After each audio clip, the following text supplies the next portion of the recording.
Even for a mad dictator like Russia's Vladimir Putin, it's the simple things that make life worth living.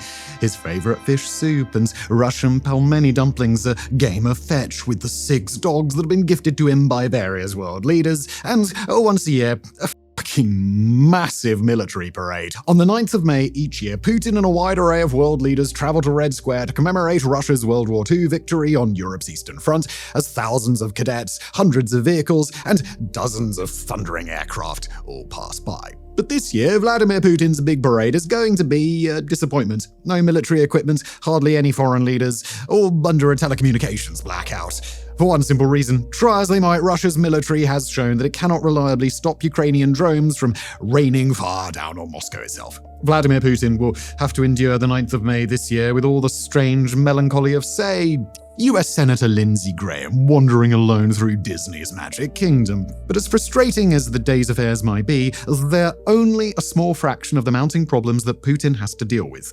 Russian insiders are increasingly sounding the alarm for Western onlookers. Putin has become isolated, the political elite is losing faith, the Ukrainians are breaking through, the Russian people are losing patience, and Russia's international position is slipping from the Kremlin's control. According to some sources, Putin is convinced that he's at risk of being overthrown in a palace coup or even assassinated by his own people. And if you're hearing all of this, rolling your eyes and remembering all the other rounds of Putin speculation that went nowhere, well, then we wouldn't blame you. But there's reason to believe that this time it might actually be different.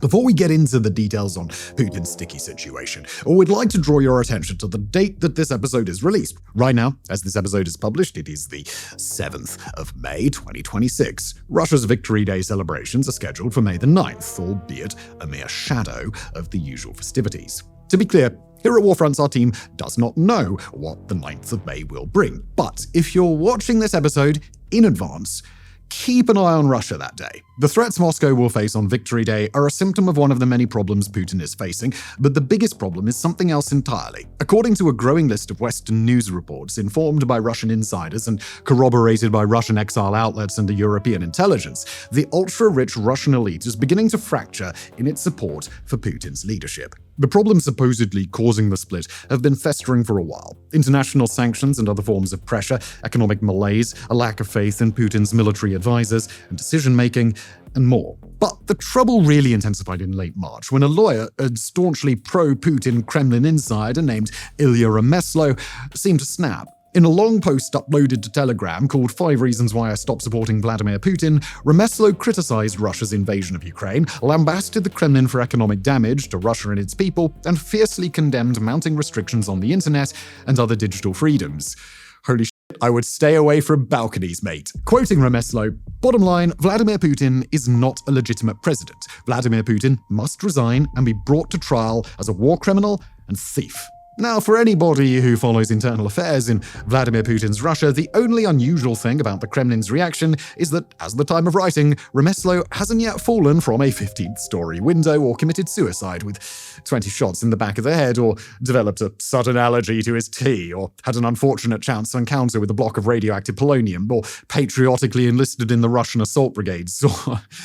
I mean, you get the picture. Remeslo, however, was sent to a psychiatric facility for a few weeks, but now he's out, and he doesn't seem to have learned his lesson. According to Russia expert Catherine Belton, Remeslo is just one member of a growing faction inside the Kremlin, led by the chief of Russian intelligence and Putin's designated domestic policy man, Sergei Kiriyenko. He and a growing list of allies from the Kremlin and the oligarchy are losing faith in Putin's leadership, or as Remeslo described, quote, "It's essentially similar to what happened at the end of the Soviet Union when people hated the party and did everything for it to end. Putin's Russia will follow the same path." End quote.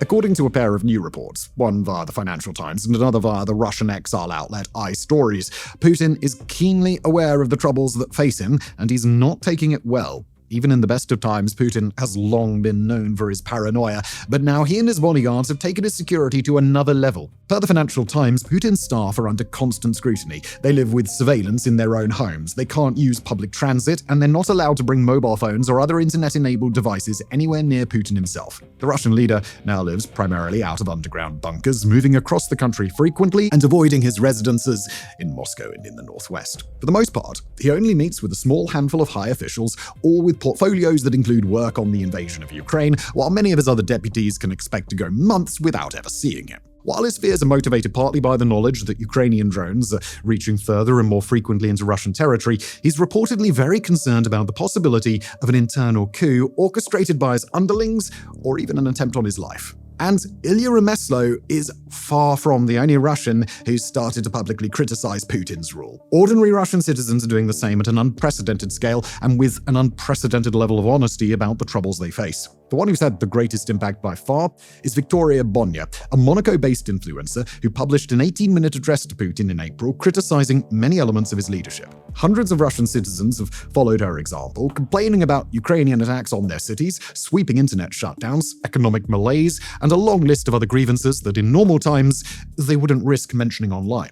Their complaints have grown so loud that the Kremlin has had to acknowledge them repeatedly, and even Putin has given voice to their frustrations over internet blackouts, although he blamed his own underlings for not explaining the situation properly. Everywhere in Russia, and especially in the major cities, signs of Putin's paranoia and attempts to assert control are more obvious than ever. Internal security personnel are increasingly visible, especially in Moscow, as checkpoints and random detentions become commonplace. Russia's internet services have been subject to frequent, sometimes extended blackouts, leaving people unable to call or message their loved ones, access their finances or healthcare, or even receive state-approved news of the outside world for days at a time. In part, those measures are intended to deal with Ukrainian sabotage or drone infiltration, but they appear to be focused primarily on Russian citizens, especially those digital shutdowns. Since the start of the full-scale Ukraine invasion, Putin and his inner circle have been very careful to ensure that wealthier, more urban Russian citizens, especially ethnic Russians, are insulated from the costs of war.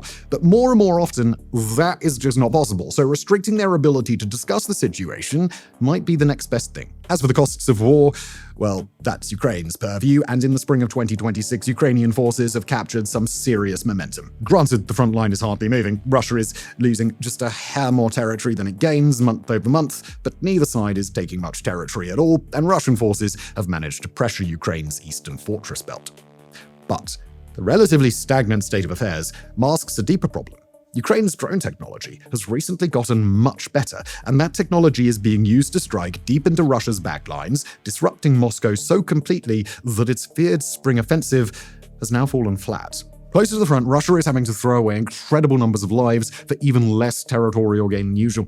Even worse for the Kremlin, Kyiv has been able to strike deep into Russian territory, basically at will, against key economic targets. Starting in mid-April and continuing through early May, Ukraine has hit the vital oil export facility of Tuapse on the Black Sea in 4 separate waves of attacks, severely damaging the refinery there. The situation is similar in Novorossiysk on the Black Sea. Ukrainian drones have recently started to hammer Russian export facilities on the Baltic Sea, especially in Primorsk, and on Tuesday, the 5th of May, they hit the second-largest refinery in Russia in the town of Kurishi. Just a day before the Kurishi strike, Ukraine demonstrated its continued ability to strike the Russian capital, hitting a residential high-rise building in what should be one of Russia's best-defended areas. That strike came just days before Moscow's victory parade, and the message to Putin was very clear. Days ago, Putin declared a unilateral ceasefire for the 8th and 9th of May, trying to pressure Ukraine to agree. But Ukraine responded by declaring a unilateral ceasefire on the 5th and 6th, which Russia promptly violated by attacking a kindergarten, giving Kyiv all the rhetorical ammunition it needs to disregard Russia's ceasefire in response. Ukraine's strike against energy infrastructure have taken away what was going to be a critical lifeline for Putin, using the war in Iran and the subsequent shock to global energy markets as a way to get Western countries to lift sanctions and allow badly needed Russian oil back onto the markets. But now, even though Western nations have begrudgingly agreed to receive Russian oil, Russia can't export the stuff, or at least not from the half-dozen major terminals that Ukraine's been blowing up at will. Even in ideal conditions, Russia's oil exports would have provided a temporary bump for its economy at best, but now that's not going to happen. While Russia isn't exactly a reliable reporter of its own economic conditions, outside evaluations suggest that inflation has started to spiral as worker shortages continue to intensify. In a rare show of capitulation to public anger, even official Russian pollsters have been forced to acknowledge a rapid drop in Putin's approvals, with nearly a 10-point drop between February and April, according to Russia's state polling agency. And internationally, despite all the usual bluster and bravado, Putin seems to be aware that Russia's position is deteriorating fast. According to that Financial Times report we mentioned earlier, the United States' capture of Venezuelan President Nicolas Maduro made a real impression, forcing Putin to rethink what might be possible for his adversaries abroad. Key Russian allies are facing existential crises elsewhere. A blockade and possibly an imminent act of American regime change in Cuba, and a full-scale war in the Middle East that will leave Iran hobbled for decades to come. Nations that used to be partial to Russia, especially in the Persian Gulf, are now relying on Ukraine to defend themselves against a Russian ally.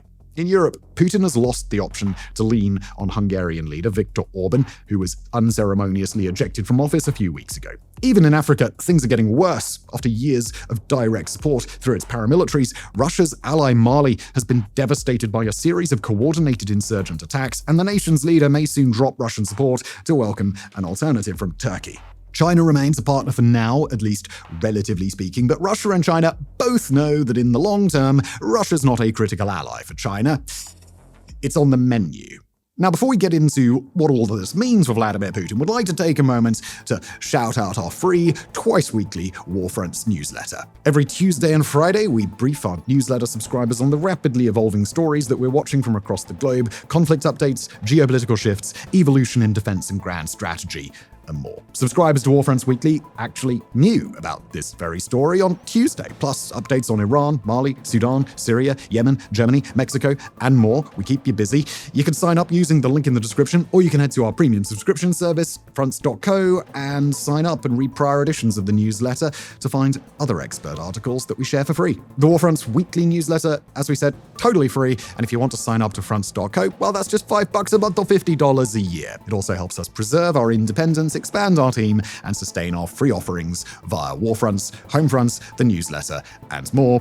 And now back to the crisis facing Vladimir Putin. So naturally, all of this begs the question, what is gonna break? What is Putin's ultimate pressure point in his moment of weakness? We could take an educated guess, but really our educated guess is that it won't be quite so simple. Often in these conversations, analysts and onlookers alike tend to search for the silver bullet, the one perfect weapon that would deliver a final decisive blow and end the Putin era outright. The real world, however, tends to be a bit more complicated than that, and while Putin's time at the top could conceivably be ended by, say, a heart attack or a rogue bodyguard, many similarly powerful leaders have been brought down by an accumulation of problems that interact in unpredictable ways. An elite power struggle here coincides with a natural disaster or provincial crisis there, at a time when a war's gone on too long, or inflation is too high, or turmoil abroad has started to spread to the home front. Instead of a silver bullet, those leaders are often brought down by something that seems as if it should be relatively small or mirrors a problem they've handled successfully in the past. It's precisely this kind of threat that Putin seems to be facing right now. This isn't 2023 with a rogue mercenary chief, a single identifiable threat barreling down on Moscow from the south. Instead, there are simply too many factors in play, too many things, all going wrong at once. And yet, even that's not unique. Putin has faced similar situations before, when the whole world seemed to be coming down around him, and he's come out on top. But on all of those other occasions, Putin had a critical edge, the trust of the Russian elite, the Russian military, and ordinary Russian people that he would find a way to come through. This time, that doesn't seem to be the case. Here's how the founder of Our-Politik, Tatyana Stanovaya, explained it on X, quoting, "Until recently, many assumed that Putin had a plan, even if it was simply to keep the war going. Now there are growing doubts as to whether such a plan exists, and even if it does, it may imply political or physical ruin for some. This time, Putin's social contract with Russia has started to unravel in a way that Putin has never faced before. Under Putin, Russia's oligarch class has been promised a steady hand, consistent profits, and the protection of the Russian state as long as they stayed in their own lane and avoided politics. Under Putin, Russia's citizens have enjoyed relative safety at home, relative economic stability, and a government that didn't stick its nose into their business, as long as they didn't stick their noses into the government's business, that is. But the Russian oligarchy and ordinary people all across Russia have been keeping up their end of the social contract. They're avoiding getting in Putin's way over the war. They've done as they've been asked, but Putin hasn't delivered on his part of the deal. Now, of course, we couldn't conclude an episode like this without acknowledging the other side of things, that across the Western world, quite understandably, there is substantial interest in seeing the end of Vladimir Putin. He's waged a devastating, entirely unjustified war against Ukraine. He's a Machiavellian manipulator on the global stage, and as of now, he seems to be untouchable. So when rumors emerge, whether around his health, his palace intrigue, his vulnerability to Ukrainian strikes, or anything else, these rumors tend to take on a life of their own. The world has been through these rounds of speculation before, and the one thing that all prior speculation shares in common is that it came to nothing. Putin either conquered whatever demons he was dealing with, or there weren't actually any demons for him to face in the first place. In a couple of years' time, we may look back on this conversation and remember it as mere wishful thinking, but if there was ever a sign to be confident that something was changing, then that sign is precisely what we see now. Not a breakdown in security, not trouble in the economy. It's Russian citizens choosing to ignore Vladimir Putin's social contract because they believe that the contract has been broken and because they don't feel that they were the ones who broke it. Watching Putin's authoritarianism, his warmongering, or his geopolitical brinksmanship from the outside, it can be easy to forget. But Putin's place at the head of the Russian Federation has always been a marriage of convenience. But if things continue as they're going now, then Putin may soon transform into an inconvenience. And if that happens, then there is no telling how quickly Russia might throw him away. Thank you for watching.